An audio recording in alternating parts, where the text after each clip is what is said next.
UP board exam 2025 के लिए biology practical class 12 में स्पॉटिंग लेकर के आए हैं। स्पॉटिंग 6 नंबर की स्पॉटिंग होती है, तो 6 नंबर पक्के कीजिए।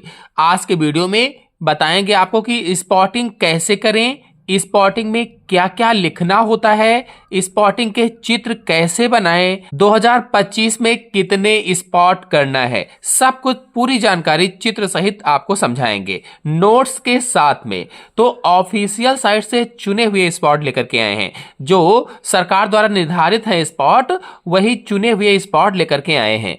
चलिए शुरू करते हैं। तो देखिए, जब आपको परीक्षा की कॉपी मिलेगी तो परीक्षा की कॉपी में जैसे ये एक पेज है, इसको 20 से 2 भागों में बांट लेंगे। देखिए, बिल्कुल इस तरह से 2 भागों में बांटना होगा। इधर डालेंगे स्पॉट नंबर 1। स्पॉट नंबर 1 में जो भी स्पॉट वहां पर दिया गया है, उस स्पॉट को देख करके उसका चित्र बनाएंगे, और जब चित्र बन जाएगा तो उसका नामांकन करना है। इस तरह से, जैसे यहाँ मक्का का पौधा था तो ऊपर नर पुष्पक्रम है, यहाँ जो भुट्टे वाला होता है वो मादा पुष्पक्रम होता है, पत्ती है, तना, ये सब बता देंगे। और इसके बाद इसी के लक्षण लिखने होते हैं। स्पॉट में इसी के लक्षण लिखने होते हैं। तो पहला दिए गए स्पॉट में मक्का में वायु परागण को दिखाया गया है, इस तरह से लिखना। फिर दूसरा, मक्का में एक लिंगी पुष्प होते हैं। मक्का में एक लिंगी पुष्प होते हैं, यानी एक लिंग इधर है तो दूसरा लिंग अलग है। द्विलिंगी पुष्प नहीं है। द्विलिंगी पुष्प ऐसे पुष्प जिसमें एक ही पुष्प में नर और मादा हो, तो एक लिंगी पुष्प होते हैं। मक्का में नर पुष्प शीर्ष पर और मादा पुष्प पत्ती के कक्ष में होता है, यानी जैसा दिख रहा बिल्कुल वैसे ही लक्षण लिखना होगा। नर पुष्प देखिए पौधे के शीर्ष पर है और मादा पुष्प पत्ती के कक्ष में है। और इसमें नर पुष्पों के पुंकेसर लंबे व मुक्त दोली होते हैं। ये पुंकेसर लंबे लंबे होते हैं और मुक्त दोली होते हैं, ताकि हिले तो दूर तक जाए।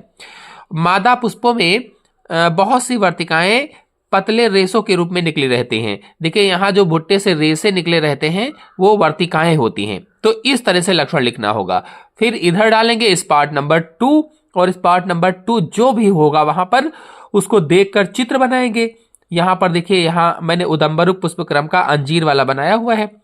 तो जो भी वहां पर दिया गया होगा वो स्पॉट का देखकर चित्र बनाएंगे और उसके बाद में उसके लक्षण लिखेंगे। तो दिए गए स्पॉट में अंजीर में कीट परागण को दिखाया गया है। अंजीर में पुष्प हाइपंथोडियम पुष्पक्रम में लगे होते हैं।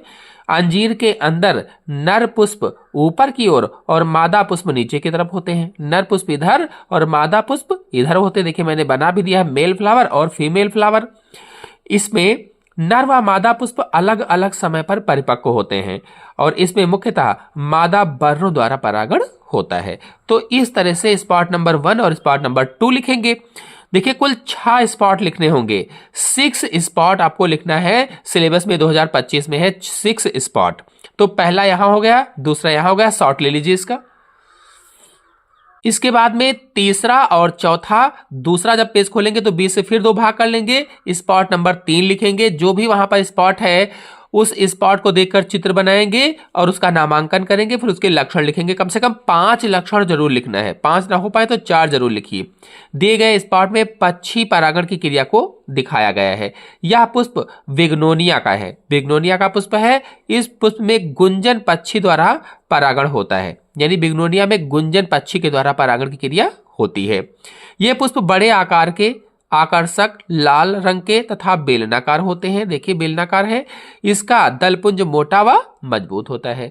फिर इधर डालेंगे स्पॉट नंबर 4, और चौथा स्पॉट जो भी होगा उसको जल्दी से देखकर चित्र बनाएंगे, क्योंकि ज्यादा समय नहीं रहता है अगर एग्जामिनर अपने सामने करवाता है तो चित्र बनाएंगे, उसका नामांकन करेंगे। फिर उसके 4 लक्षण लिखना होगा। दिया गया स्पॉट वृषण की अनुप्रस्थ काट का है। वृषण के अंदर संयोजी ऊतक में अंतराली कोशिकाएं पाई जाती हैं। वृषण में शुक्र जनक नलिका के अंदर शुक्राणु पाए जाते हैं। वृषण में पिरामिड के आकार की सर्टोली कोशिकाएं पाई जाती हैं और वृषण की लीडिंग कोशिकाएं नर हार्मोन टेस्टोस्टेरोन का स्रावण करती हैं। तो इस तरह से तीसरा स्पॉट और चौथा स्पॉट हो जाएगा। तो इसका भी शॉर्ट ले लीजिए। इसके बाद देखिए, स्पॉट नंबर 5 और स्पॉट नंबर 6 है। तो जो भी स्पॉट नंबर 5 में है उसको देखकर चित्र बनाइए और उसके बाद उसके लक्षण लिखना होगा। इस तरह से देखिए, यहां पर दिया गया स्पॉट स्तनधारी के ब्लास्टुला की अनुप्रस्थ काट का है। ब्लास्टुला में बाहर की तरफ चपटी कोशिकाओं की एक परत होती है जिसे ट्रोफोब्लास्ट कहा जाता है। ट्रोफोब्लास्ट की कोशिकाओं से अपरा या प्लेसेंटा का निर्माण होता है, यानी इसी से अपरा या प्लेसेंटा बनती है। ब्लास्टुला के अंदर की कोशिकाएं एक घुंडी जैसी संरचना बनाती हैं, जिसे भ्रूणीय घुंडी कहा जाता है। ये जो घुंडी जैसी संरचना है इसे भ्रूणीय घुंडी कहा जाता है। ब्लास्टुला के अंदर की गुहा को ब्लास्टोसील कहते हैं। जो इसके अंदर की ये गुहा है खाली वाली, इसे ब्लास्टोसील कहा जाता है। फिर स्पॉट नंबर 6 डालेंगे, जो भी चित्र वहां पर आपको दिख रहा है उसका चित्र बनाएंगे और फिर लिखेंगे दिया गया स्पॉट स्केरिस का है। ये मादा स्केरिस है, ये नर स्केरिस है। इसमें नर छोटा व मादा बड़ी होती है। देखिए जो नर है यहाँ पीछे का भाग मुड़ा हुआ होता है, इसके सूख पाए जाते हैं, जबकि जो मादा होती है सीधी होती है। और कहा गया नर छोटा होता है, नर छोटा है और मादा बड़ी होती है। इनका शरीर हल्का पीला बेलनाकार और दोनों सिरों पर नुकीला होता है। नर का पिछला सिरा मुड़ा होता है, जिस पर मैथुन के लिए कंटक होते हैं। यह मनुष्य की आंत का परजीवी है। इसके संक्रमण से अपच, पेट दर्द, उल्टी, दस्त आदि होने लगते हैं। तो ये स्पॉट नंबर 6 हो जाएगा, यानी 5 और 6 हो जाएगा। देखिए वैसे तो केवल आपको वहां पर 6 ही स्पॉट बनाना है, लेकिन हम चॉइस करने के लिए आपको 4 स्पॉट और दिखा देते हैं। तो ये 5 नंबर और 6 नंबर हो गया है। 7, 8 और 9, 10 भी आपको दिखा देते हैं, लेकिन 6 स्पॉट ही वहां पर केवल बनाना होगा। तो देखिए 7 नंबर और 8 नंबर स्पॉट में, यहाँ 7 नंबर में मैंने प्लाज्मोडियम बनाया हुआ है, 8 नंबर में मैंने एंटमीबा हिस्टोलिटिका को बनाया हुआ है। तो देखिए 7 नंबर में दिया गया स्पॉट प्लाज्मोडियम की स्पोरोजोइट अवस्था का है। यह प्रोटोजोआ संघ का एक कोशिकीय प्राणी है। प्लाज्मोडियम की स्पोरोजोइट अवस्था मनुष्य में संक्रामक होती है। यह हंसियाकार होता है, देखिए हंसिया जैसा है। इसके संक्रमण से मलेरिया बुखार हो जाता है। और इसके बाद स्पॉट नंबर 8 जो कुछ भी होगा वहां देखकर बनाएंगे और इसके बाद इसके बारे में 4 लक्षण लिखेंगे। दिया गया स्पॉट एंट अमीबा का है। यह मनुष्य में अंतः परजीवी के रूप में पाया जाता है। इसके कारण पेचिश हो जाती है। इस रोग में दस्त के साथ खून भी आता है।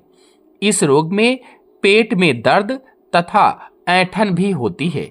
इस तरह से 7 नंबर और 8 नंबर हो जाएंगे। इसका शॉर्ट ले लीजिए तो 7 और 8 नंबर के ये स्पॉट हो जाएंगे, लेकिन आपको वहां पर केवल 6 ही स्पॉट बनाना है। आप इनमें से कोई भी चॉइस करके बना सकते हैं और ये जितने भी स्पॉट मैंने दिखाए हैं सभी ऑफिशियल साइट से लिए गए हैं। शॉर्ट ले लीजिए। इसके बाद देखिए यहाँ पर नागफनी और जली पौधा वेलिस्नेरिया को भी दिखाया गया है। आप चाहें तो इनको भी अपने स्पॉट में रख सकते हैं। हालांकि यहाँ पर ये 9 नंबर और 10 नंबर स्पॉट होगा। ये 10 नंबर स्पॉट और ये 9 नंबर स्पॉट। ये थोड़ा सा गलत हो गया है, मैंने 10 स्पॉट बनाए थे आपको दिखाने के लिए, लेकिन परीक्षा में केवल 6 ही स्पॉट आपके कोर्स में है। तो इसका भी आप चाहें तो शॉर्ट ले सकते हैं, इनमें से कोई बना सकते हैं और पीछे वाले में से कोई कम कर सकते हैं। तो आशा है आपको पूरा वीडियो अच्छी तरह समझ में आ गया होगा। समझ में आ गया हो तो वीडियो को लाइक कीजिए, अपने सभी दोस्तों में शेयर कीजिए। चैनल पर पहली बार आए हैं तो चैनल को सब्सक्राइब भी कर लीजिए।